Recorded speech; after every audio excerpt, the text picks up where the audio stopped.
And again, good afternoon, everyone. Welcome to Mastering the Master Resume as a part of the Alumni Career Week. We will get started in just a couple minutes. We have a few people still logging on. In the meantime, if you'd like to share your name, school, major, and the year you graduated from University of Maryland, to introduce yourself to your fellow Terps. And we'll get started around 1 o'clock.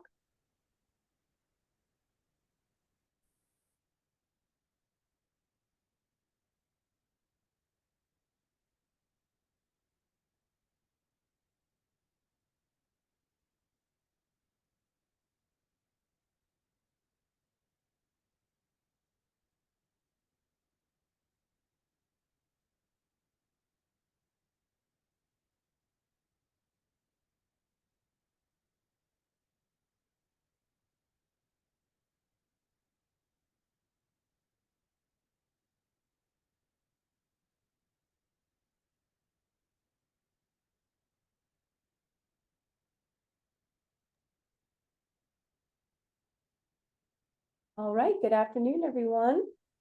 We'll go ahead and get started. It looks like we've got a good amount of people who have come in. Again, please feel free to introduce yourself in the chat with your name and school and year that you graduated. We're here for the Mastering the Master Resume as a part of the Alumni Association's Career Week.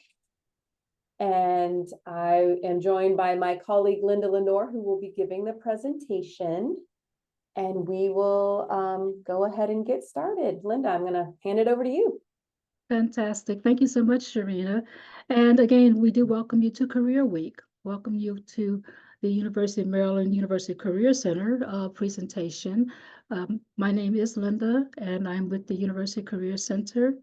And I will be joining this presentation on Mastering the Master Resume.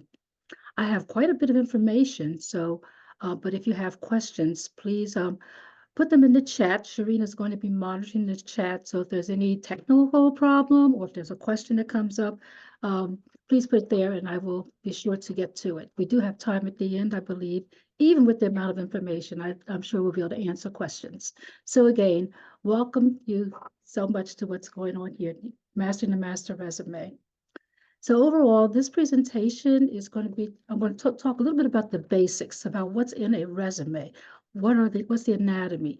Because based on what you're looking at in the basics, it's going to help you to formulate the master resume. So initially, a lot of just an overview of what should be in a regular resume. So when you have your final resume, it should always be, it should always be one page, error-free, concise, attractive, and it should always have relevant experience, etc. And that's the reason why you're going to gather as much information beforehand as possible. When you write your resume, you're doing that with the reader in mind, the employer, the recruiter, the alum, whoever it is that you're sending this resume to. Keep that person in mind as you write your resume. Make sure you're taking the time to personalize it. You want to reflect who you are, what you bring to the table. You're going to tailor it or customize it to each position. Now, I know a lot of you, I talk with you and it's like, oh, I sent out 500 resumes or I sent out 50 resumes, and they're all the same. So I'm going to talk with you a little bit about why you need to tailor it and why you need to customize it. And you should always use action verbs. What is it that you were doing in that position? Using bullets is very important because it helps to draw the eye to the information. And also not using personal pronouns. Keeping in mind that you're going to try to keep all of this on one separate page. With any kind of references, that's going to be on a separate page totally. So when you look at this resume, it's going to have one there, and it sounds crazy to put it up there, but once you get into editing, sometimes people inadvertently delete this information. So always go back and review that you have your contact information. Street address is now optional, but you should put in there the city and state. Now, I have in here objective, and I'm going to defend this in a little bit, okay? because the objective is always controversial. Well, why do I have to write an objective? Well, I'll tell you, it's going to identify the position that you're applying to, the skills that you want to use or that you want to develop. And I have a way for you to go about doing that. If you're within a couple of years of graduating, 2, 3 years out, you probably still should have your education, definitely within the first year. Your education is going to be towards the top. And at that point, you are going to include your GPA, your honors, and possibly relevant classes. Some of this will drop off as you gain more experience. Experience, whether you are a new graduate or you've been out there for a while, your experience is going to include both paid and unpaid things that you've done. Because once you've graduated, maybe you're volunteering somewhere. What are your accomplishments? What are some of the extracurricular things that you're doing outside of your job? Volunteering here, or just that you enjoy swimming or something? What are some of the extracurriculars that you do? What are some of the skills that you bring, both technical and soft skills, those that are relevant to the position? And I'll talk a little bit about that as we see this. So when you look at it, you have your contact information at the top, selling yourself. You're going to then have your objective, that you're looking for an internship or a full-time position or an entry-level position, okay? And now let's talk about that objective. It's going to clarify what you're looking for.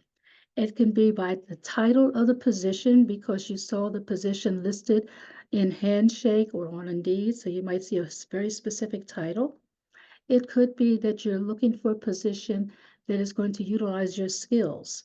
And this is especially true for those that are in, I want to basically say the non-technical areas. You too have a lot of skills that you're selling, research skills, technical skills, even if you are a history major, even if you are a dance major, you have skills. What are your interests? That might be a piece of what it is that you're going to put into your objective. Or the industry that you're trying to get into. Or it could be a very particular employer or any combination of these. So let's see what that looks like, okay, in writing an objective. The position could be an implementation consultant specifically. You saw the position, that's what it's called. But if you want to highlight skills that you have, you might throw in there your leadership, communication, and creative skills in a team environment. Okay. You might instead decide that you want to put in there something that is highlighting the particular organization. So here you have in that team environment with a very particular organization. And this was actually a position that was in Handshake. And what I did was to dissect it a little bit. Let's look at another one, a public relations associate. Similarly, a public relations associate using strong editing and marketing skills. Or a public relations associate using strong editing, marketing skills with an interest in the medical industry. So by doing this, it helps you to make it so that once you have your objective up there, the rest of what you're going to do is to say, okay, that's what you want to do. What have you done that helps to support that objective? So we're going to look at education. We're going to make sure that you have on their education, your degree, the University of Maryland, and some of the classes. But let's talk more specifically about the relevant experience. There are various ways that you can write up your relevant experience. And I've highlighted a couple of them here. It could be that you were a social chair, managing communication, creating and editing published messages, designing newsletters. It could be as a sales associate, etc. These experiences can be both internships that you've had, as well as volunteer class projects, athletics, and school organizations, as well as research. So experiences come from the bulk of how you have been spending your time. What kinds of things have you been doing? Who are you? And you're the only person who can write that up. So make sure that you do attend to the experiences and recognize that you are bringing something to the table. Here are some tips for that. Using the keywords, because you know that most employers are using an ATS, also known as an applicant tracking system.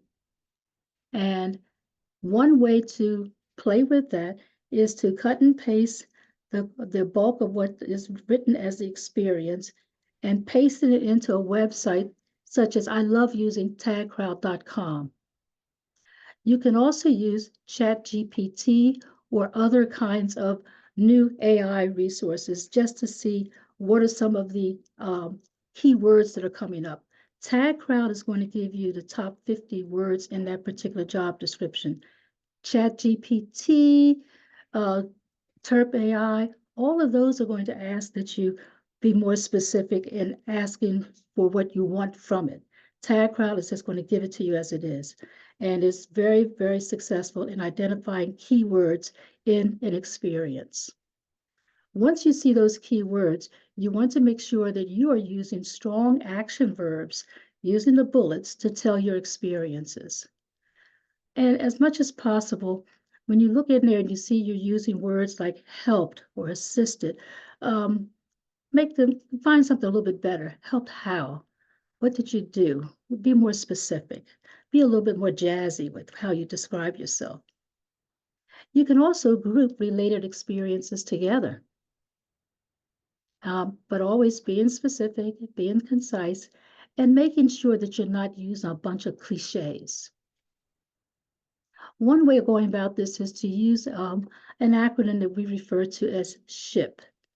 Various people call it various things, but let me just show you. SHIP is starting with an action verb, highlighting your achievements, your measurable skills, your the skills learned and or used, including your tailored statements, and providing quantitative data when possible.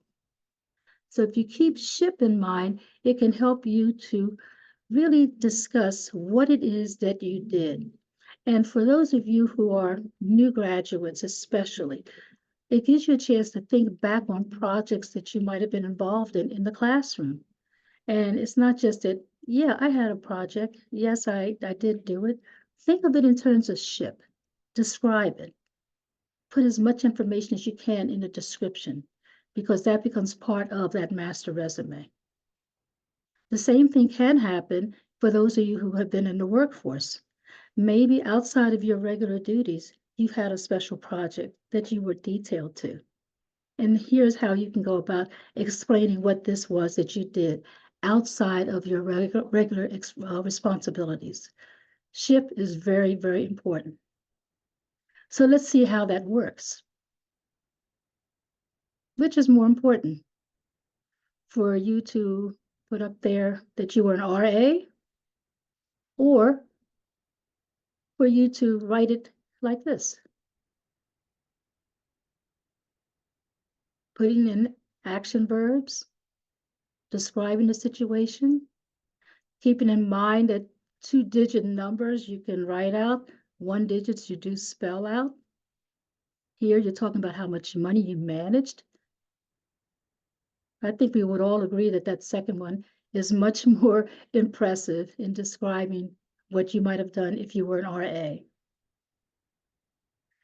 I love going to the Muse, and if you have never seen the news information, just Google the Muse, I think it's .com, and join in to receive their emails. They are filled with a robust listing of not only jobs, but tons of information. I really like what they did here, where they talked about 5 different ways that you can take one bullet and change the way in which it's being read. So the bullet is developed a framework for globalization initiative, improve the sharing of institutional knowledge. So if you want to show impact, you would say it a little bit different. You would have developed a framework for company-wide globalization initiative to improve the sharing of institutional knowledge, improving efficiency of weekly communication, and eliminating 50% of all staff meetings. Wow. That's pretty much a nice impact, isn't it, huh? So taking the time to write that up. So that's showing impact. Let's take that same statement this time and have it show teamwork. Using some of the same words, but here we're saying collaborate on a team of 4 to investigate existing business communication practices in order to develop a framework for knowledge dissemination to support the company's new globalization initiative. Yeah, it sounds wordy, but it sure does show what that team did, right? The third one, I'm not going to read all of them, but here's one showing effective communication, liaise with senior leadership and sought feedback and input. That's communicating. A fourth one they have is using that same one and showing the ability to work independently, where you work as a part of an effort to improve communication. And here's one showing motivation. Initiate the development of frameworks. So that's showing that you initiated doing something.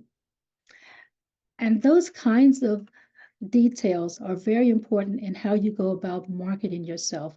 So when you're writing up your experiences, it's really worth it to take the time to say as much as you can about what it is that you've done that relates to the position or the organization or the industry to which you're applying. Within your general resume, there are additional sections. There's always going to be something on technical skills, and even you non-techies have more technical skills than most of us.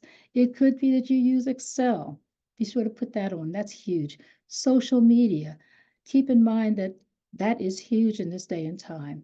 Do you know how to use it? Put that on there. Lab skills, if you're in that field, making sure that you put some of the different instruments on there. Programming. Okay, you already talked about the soft skills. What about some of the hard skills, the language skills? Put down as much as you can think about. Did you get any certificates? While you were at the University of Maryland, you might have taken LinkedIn learning classes, which were free as a student. You can do LinkedIn learning outside of the university. There is a cost to it, but maybe you did some certifications while you were here. Or maybe you did one of the massive online certifications such as Coursera. Or maybe you've done CPR.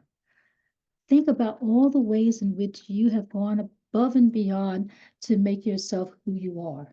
And those are some of your additional sections. Like I said, this is just on your, just starting to pull together who you are.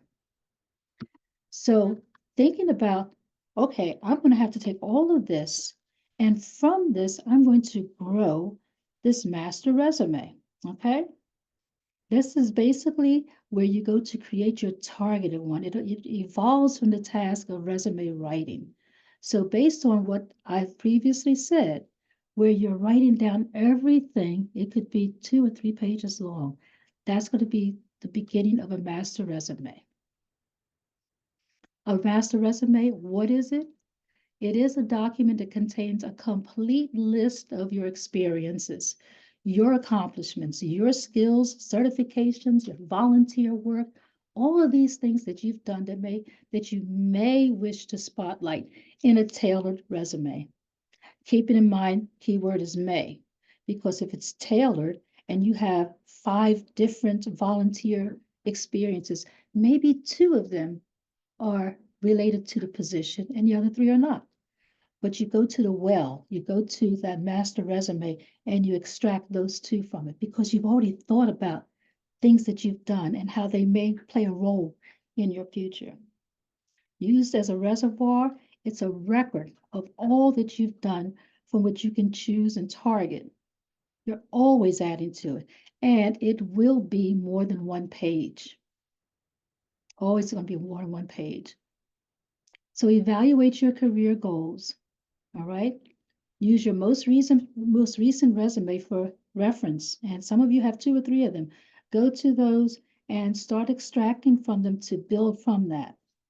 Add more bullet points than you would normally use. Okay. Because you might have 10 bullets describing a particular position. You're not going to put 10 bullets on your resume when you're applying to a position.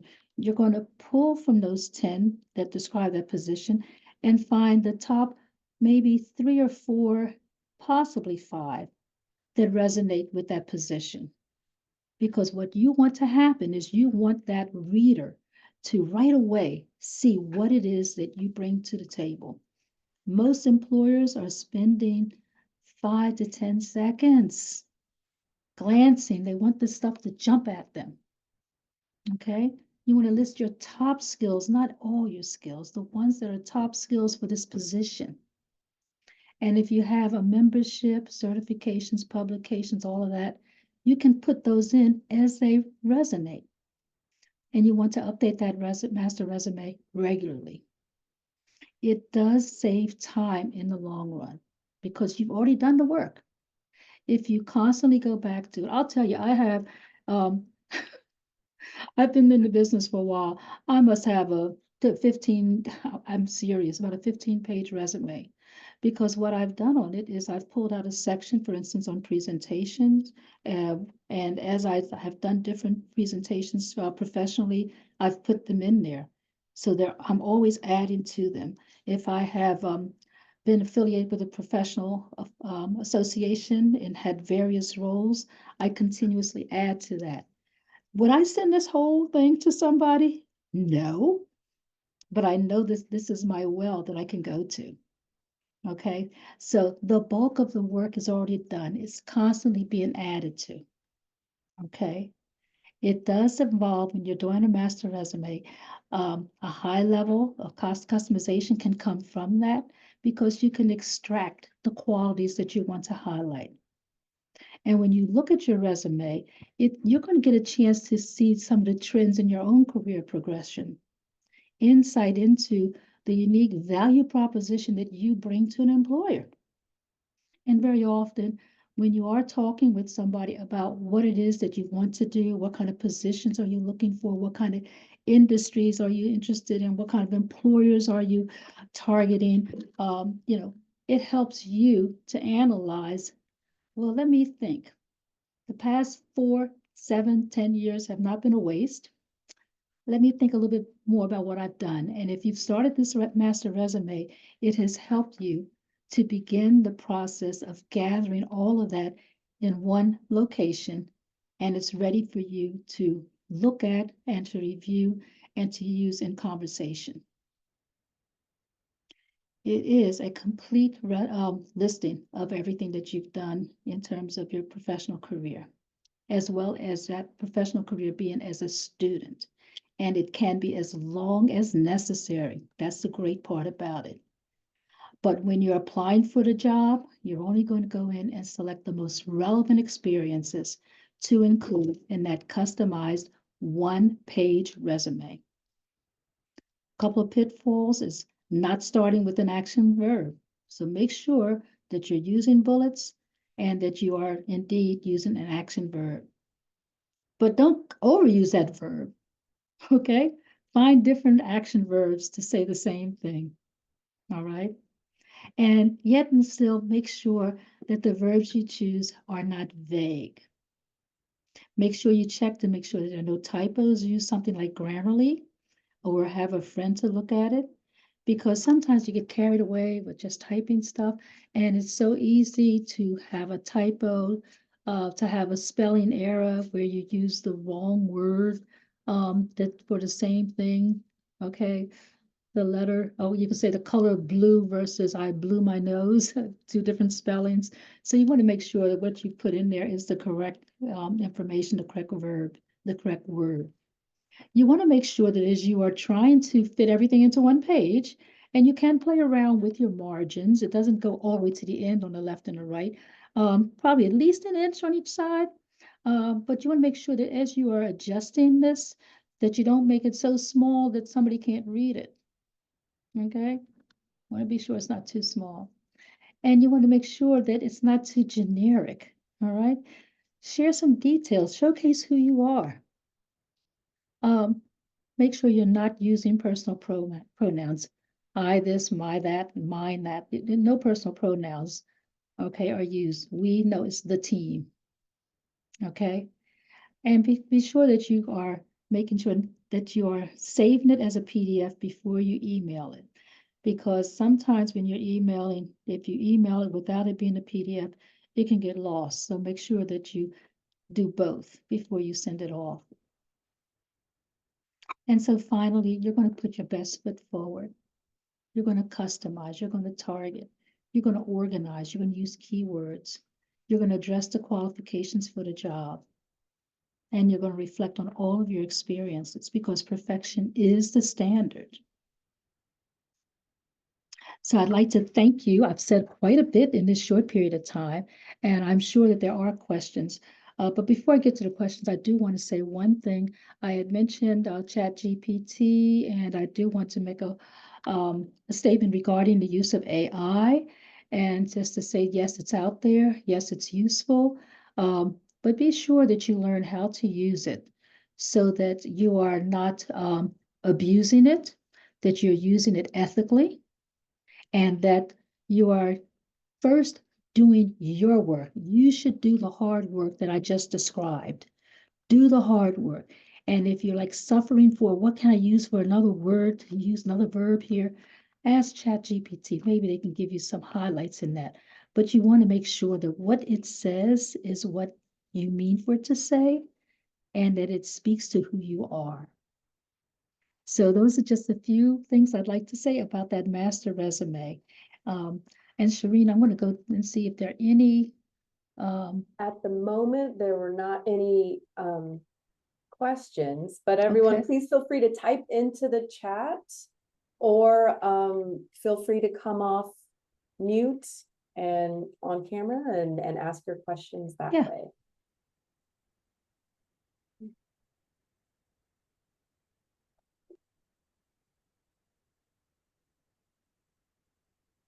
Okay. Well, as I said, I know that the way that I'm speaking to this is very, very different um, because people often say, well, how do I go about putting all my stuff down? Well, you put it all down. Bottom line, put it all down. Don't hesitate to put it all down. And then after you put it down, that's the hardest thing. One of the things I've run into in working with alumni, especially, but it can happen to undergrads at any point, is really getting people to think about those special projects and the things we take for granted, some of the volunteer things that you might be doing with community service that you are just passionate about, and you don't even think about that you have been mentoring somebody or you've been assisting them with their annual, just once a year, 5K run. What did you do? It's almost like a Girl Scout selling Girl Scout cookies. How many did you sell? You know, how much did you make? What was your target? What was your marketing plan? Did you go door to door? Did you We go? have some, Okay, sorry, go we ahead. have some questions coming in. Is there a Good. specific order we should put the sections in our resume? Yes, I always say that, first of all, within the first year or two, typically you're going to put the education first. You're selling the years that you have invested at the University of Maryland. So you're going to put your education first. But as I said, I start with the objective because the objective is going to set the tone for everything else. Once you know what it is you're going to do, the rest is going to help to substantiate what that is. So it would be education first, and then after education, typically it's going to be experiences, paid or unpaid. And if you have several projects, more projects than you have experience, maybe you have just a typical sales bartending job, but you've done it steadily, you're not going to market that. You're going to say that you have done it steadily, but you're going to be more inclined to have special or related or relevant projects. Related to what? Related to the objective. So after education, it'll be relevant projects, and then it might be experiences, or it might be relevant projects followed by leadership, as well as skills. And maybe because those work experiences are not relevant, they're at the very bottom. They're called other experiences, where somebody can quickly see that this person is aware of what the world of work is about, and you've done that. So that would be the order that I would promote. And it's going to change as you go through a year or two out of school. is going to change. You might have more experiences and your education might drop down. But then as soon as you go back and get more education, it might come back to the top. As you Mhm. gain more technical skills, it might come back to the top. Looks like we have about 6 more questions. Okay, In the meantime, someone has asked if you could go back one slide. I will I try. can't remember what was on the slide before the thank you, but if you want to go, if you're able to go back, or I you think might I'm have to get out of slideshow and then yeah, go I back. remember I had to do that before. It wasn't allowing me to do that. And in the yeah. meantime, the question here is, I struggle with the use of quantitative numbers to describe my experience, in particular percentages. Often they seem like made up numbers to me. How can I use them if I don't have an analytical data on the things that I have done? Okay. Typically, this, I'm trying to make sure I get this in here right. Are you So yeah, if you seeing, just click on can the you see it? second to last, yeah, click Yeah, on you the can, second to yeah, you can last. see it though. Yeah. Mhm. So yeah, Okay, you want to go back to there it slideshow? is. Yeah. Yeah. So I just want to be sure it's one of these two. Okay, in terms of the technical data, I'm sorry, can you read that one more time? Yeah, of course. Percentage. I struggle with the use of quantitative numbers to describe my experience, in particular percentages. Often they seem like made up numbers to me. How can I use them if I don't have analytical data on the things that I've done? In my opinion, I think that you should probably talk with somebody because whatever you say, you want to make sure it's something that you can live with, that's something that is real, that is genuine, that is describing it. So sometimes, depending on what you've done, whether it's at work or in school, you may not know what that impact is. Maybe you did not have to describe it as far as what the impact is. But when you talk with somebody, they can help you to say that you had a large impact on somebody or on an organization or on a process that, or you could say, as the result of my work, going back to STAR, as a result of my work, this took place. So not everything is going to have a number to it. So don't force a number if a number is not the right thing. It could be just the impact. And the impact sometimes is done in percentages. Sometimes it's done because you have raised extra amount of dollars and increased production, or you have received feedback indicating there was a plus to something that you've done. Shereen, is there anything you would add to that? I would say, as far as analytical data, it doesn't have to be analytical data or anything fancy, right? You could just, did you send out a newsletter once a month or twice a week? Did you handle 2 accounts or 35 accounts? Did you, things of that Yeah. nature, just to kind of give some sort of a sense of what your position, and what you were doing looked and felt like. So adding numbers just kind of helps to crystallize. So it doesn't have to be, I increased the budget, by 22%, anything like that. It can just kind of give some numbers to a sense, like how many people were on your team, how many events did you run each year, how many, so there can just be a lot of ways to do it, to kind of give some numbers there. Thank you. And I was Linda, going to say could you go forward one slide? I think that was the slide they were looking. this Okay. one, or Yeah, go forward. Yeah, there we go. is this the one? I'm assuming so. Yeah. The other question is, are there any resume reviews for alumni available? I'm not referring to the career guide PDF or a career coach. Okay. It really depends. If you are within the first year of graduation, then you can use Handshake and you go in and we treat you as if you are still a currently enrolled undergrad. And as you go into Handshake, it will let you know how to access a person. And that can be somebody within your particular college, or it could be somebody here in the Career Center. If you are from the business school, engineering, or School of Public Affairs, I know, as well as journalism, really. They have their own career areas so that they work with alum not only within their first year, but outside of that first year. but you have to go to their websites, and we do have some of their information on our website in order to ask to meet with somebody. So that's for people who are outside of 1 year. The others is for those of you who are outside of 1 year, typically within first 5 years. You can also go in as I think it's one says recent and the other one says other alum.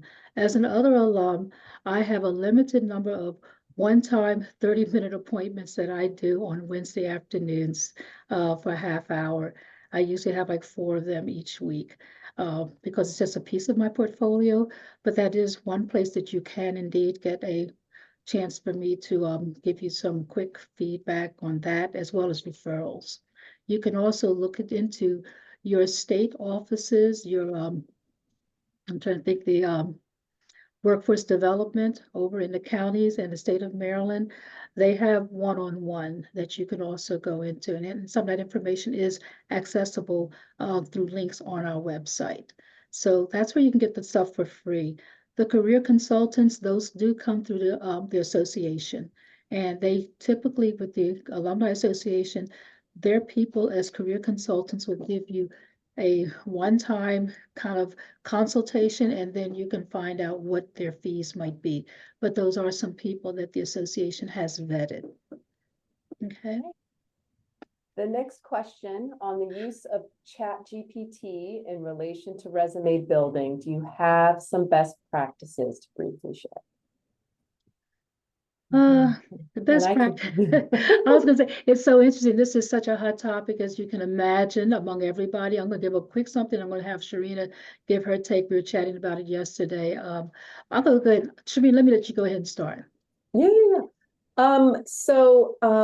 Generative AI with ChatGPT, a few things is what Linda has already said. Use it ethically, use it responsibly, use it as a tool.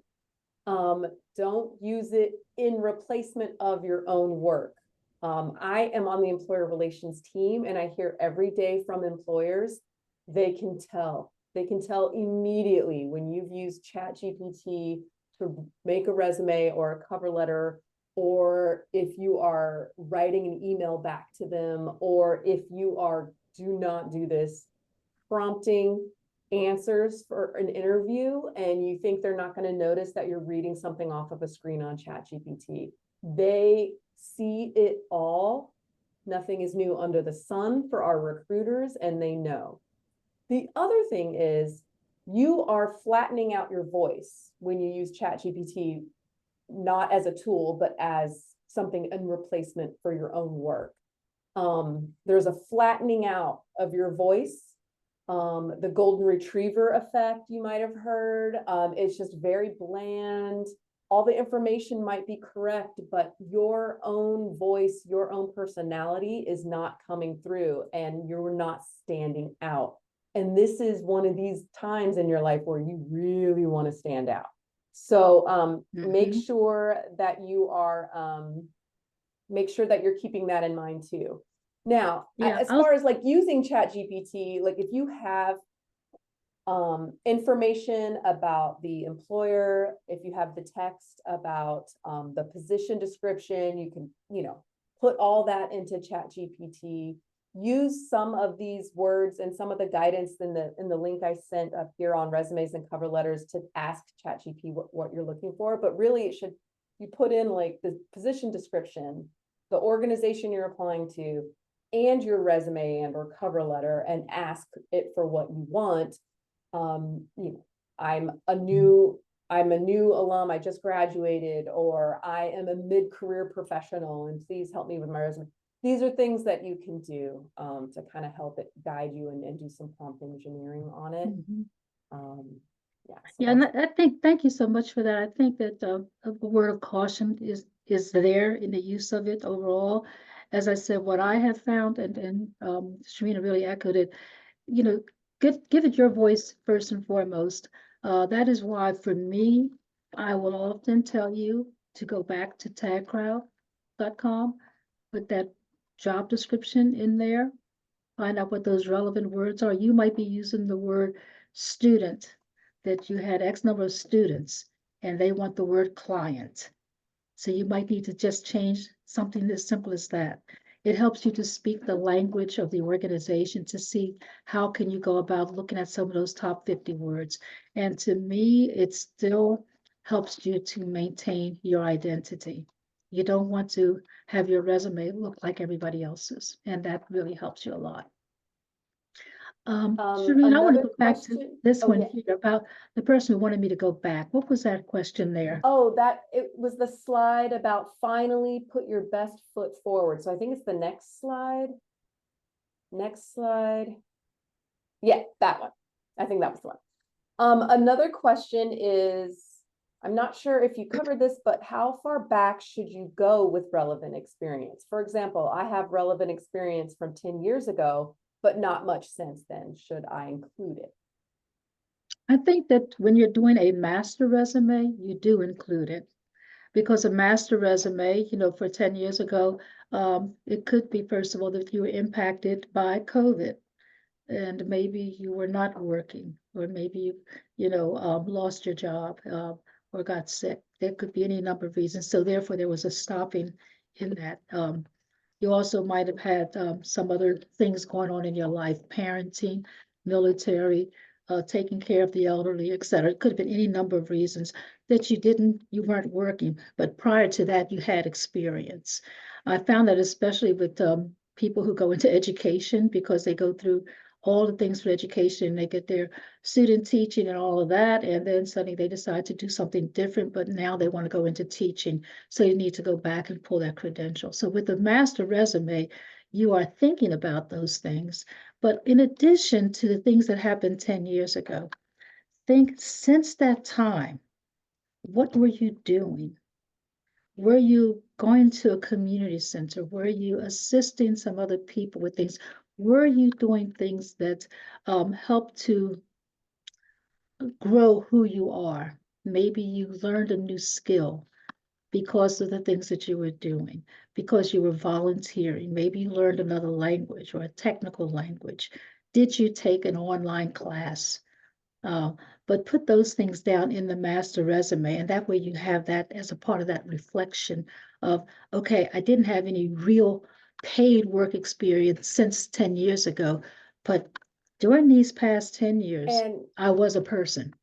and if you have work experience in the past 10 years, but relevant experience is 10 years ago, but you continued to work for the past 10 years, but now maybe you're moving to another job. And some of the most relevant experience is not the most immediate past 10 years, but maybe that 10 years ago. How far back is too far back to go to put in the relevant experience? Or it doesn't matter if it's like relevant experience to match the job that you're now applying for.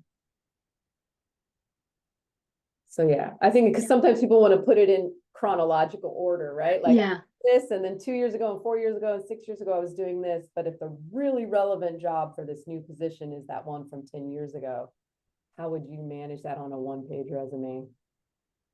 I agree so much, because we just never know what it is that we're doing, the impact that might have on someone else's life, let alone our own. And it could be a turning point that suddenly you realize that you enjoyed teaching, and yet when you first got out, you didn't teach. You went into working in a business, and you got burned out in the business, and now you realize that you missed that day to day, and you want to go back to teaching.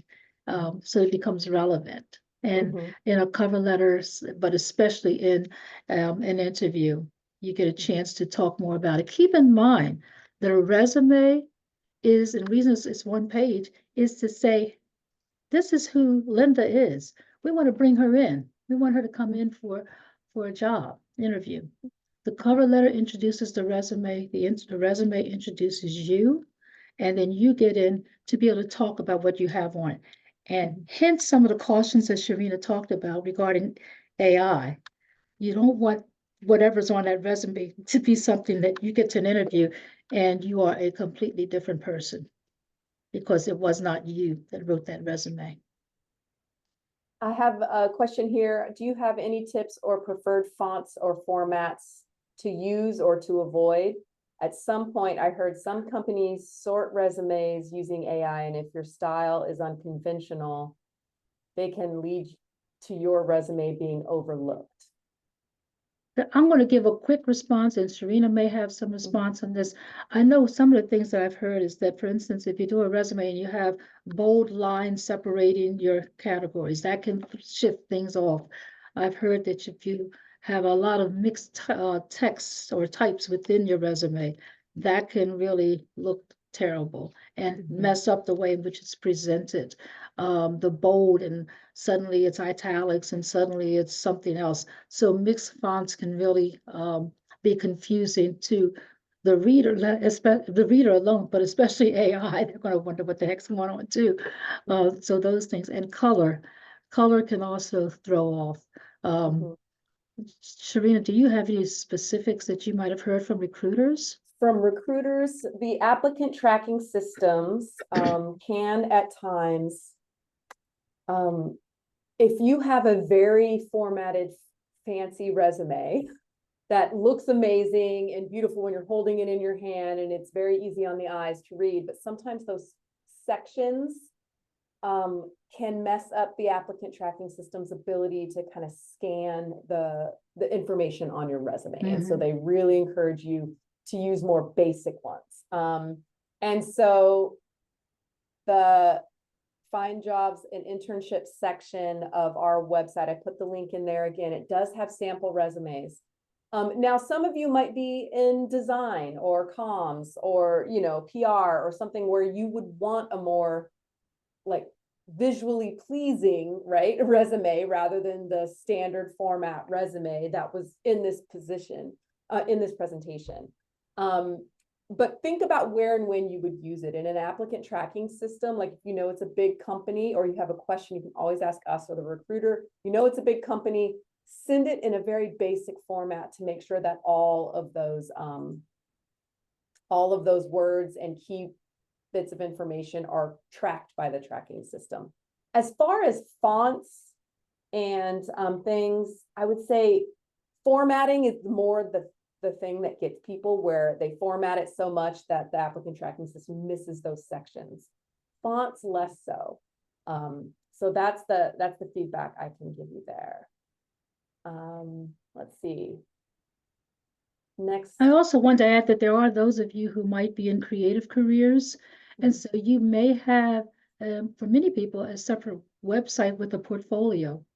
Where you might have highlighted some of your design work, whether it's architecture, art, teaching, the fact that, you know, in your role working at the Career Center doing something for social media, that you suddenly decide you want to be able to highlight some of the things you've done. You might think about having a separate link that has that.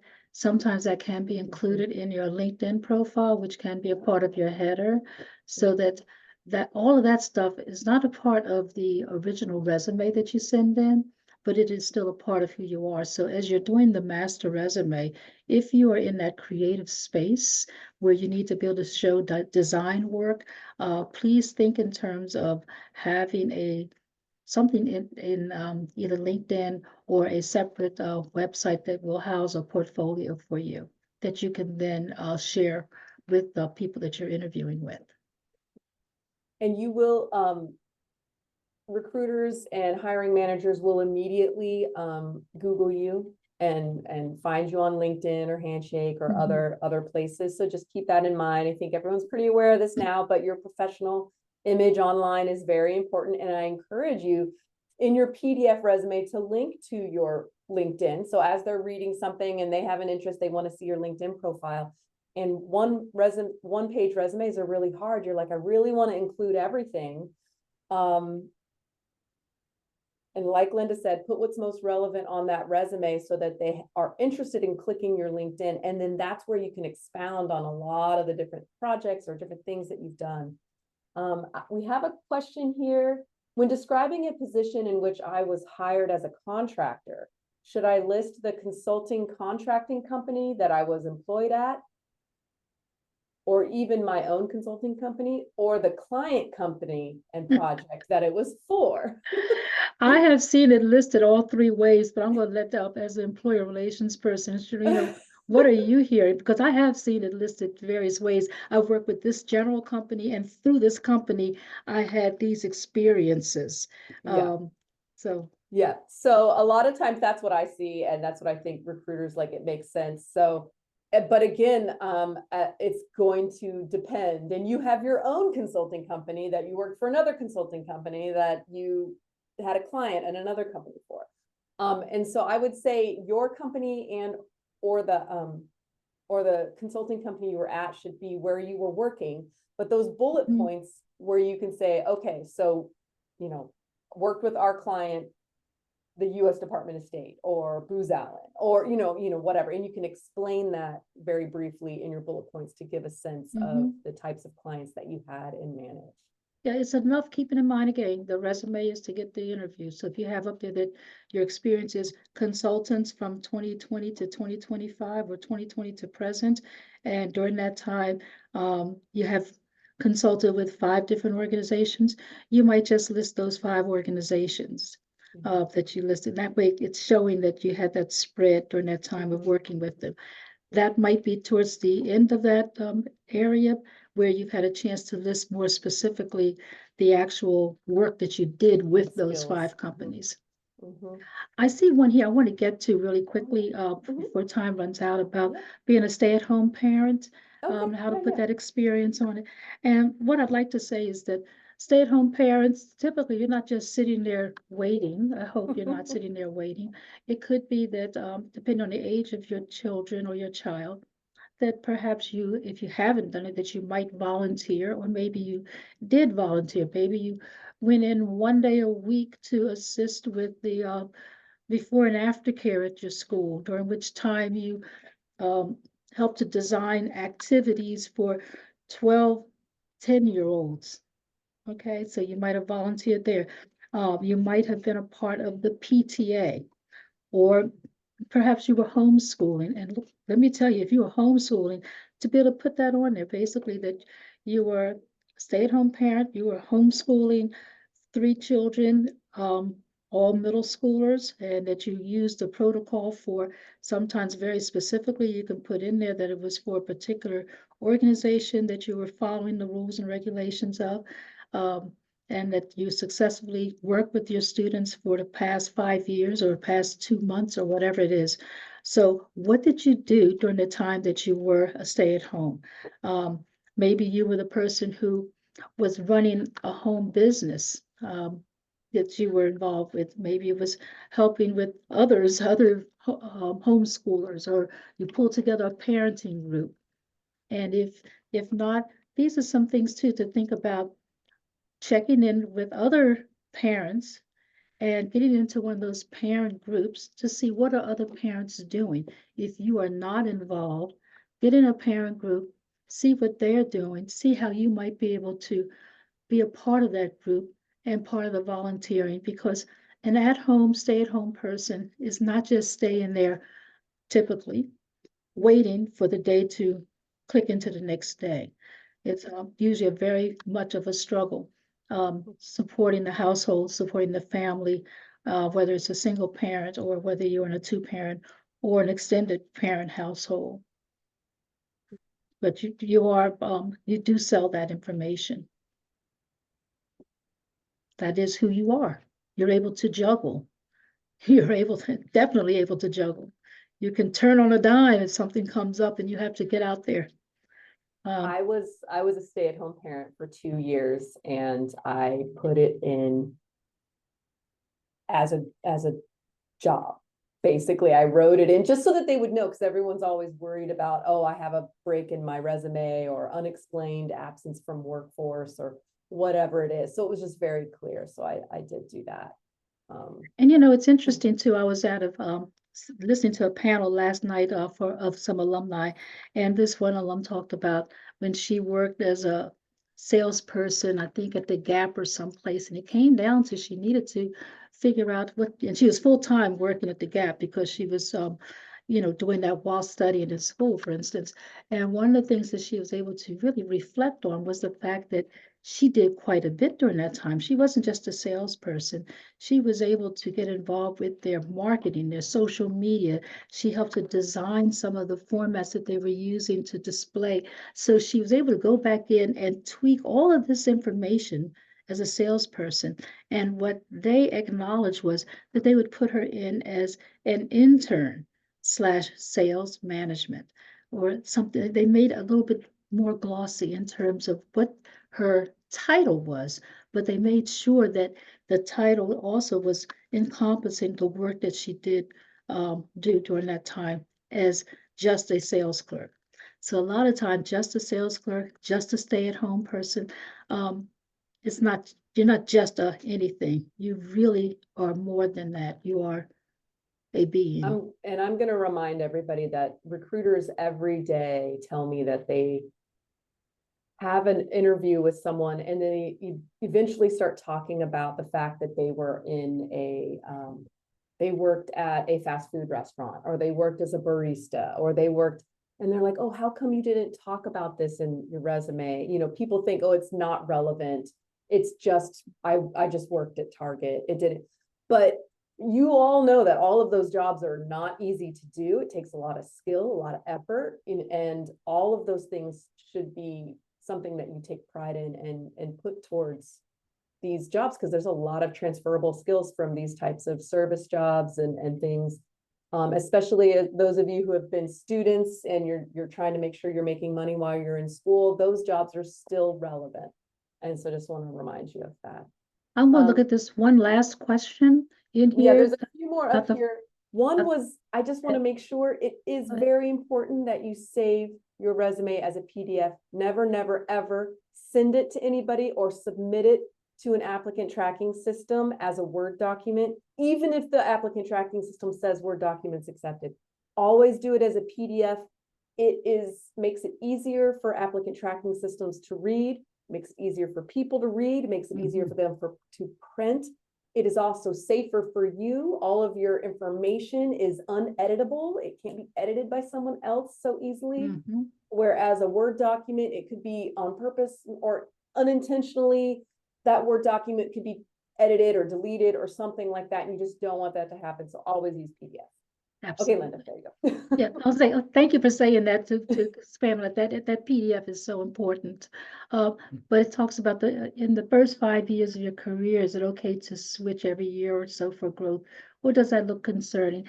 You know, it used to be back in my day that yes, it would look concerning. However, I think where we are now is that folks do switch. They switch for so many reasons. The thing you need to be ready to articulate to a recruiter is, why did you leave? Okay. Did you leave because there was a problem, or did you leave indeed for growth?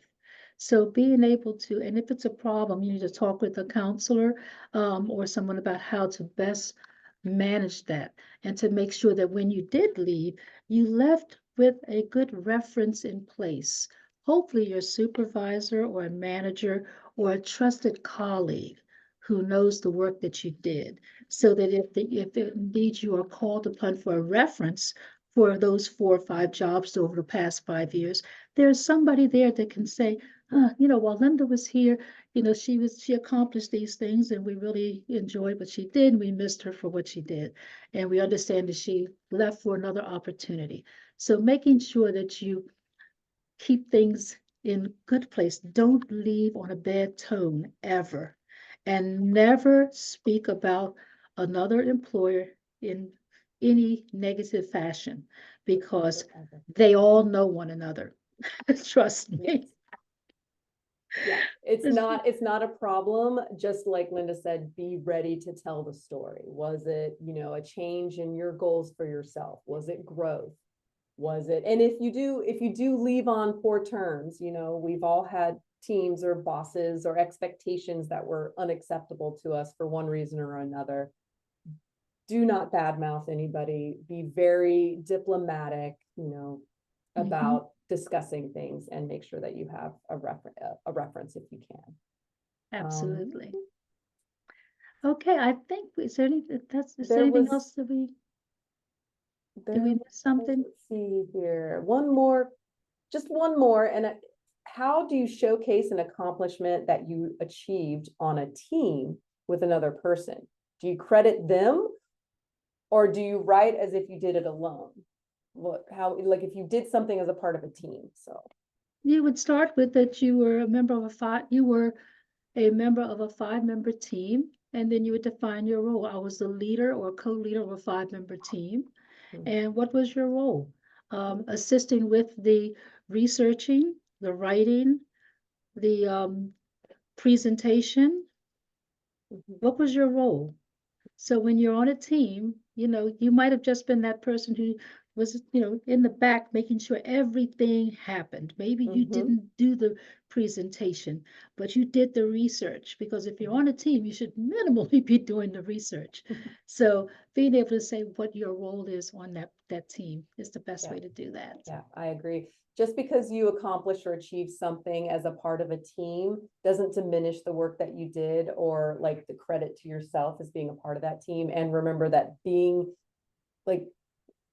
part of a team and being able to work as a part of a team is one of the #1 skills employers are Mhm. looking for when they come to me. They want people who can work as a part of a team. And so, yeah, being able to Yep. say, yes, I was a part of a team. And then, like Linda said, identify your role within that team can be helpful.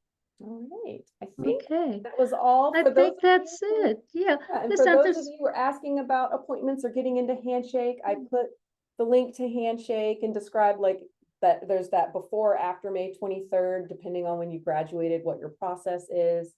And then you can always call the front desk or email UCC help, student help, if you have any questions about that process of getting into Handshake to be able to look for jobs, look for employers. and All of definitely the look alum within are there. welcome to all the career fairs that are coming up this spring. Yeah, I was going to say, definitely be sure that as a part of Handshake that you get in there, because we do have a number of fairs, meetups, programs where people are coming back talking about things. So there are a wealth of resources in Handshake. Sharina did a presentation the other day on that, and I think it's something that will be shared. But there is a lot in there for you that can help you in your career. It's been a pleasure to have this opportunity to speak with so many of you today. And we hope that you will continue to use the Career Center. And we hope that the rest of this week that you'll look to see what else is happening, because our colleagues are presenting on such items as networking, using LinkedIn. Please look at the other offerings on Career Week. A lot has gone into it, and we are so happy to have been a part of working with our partners, the Alumni Association, in this. Wish all of you well, and thank you again for joining us. Thank you all. Thank you.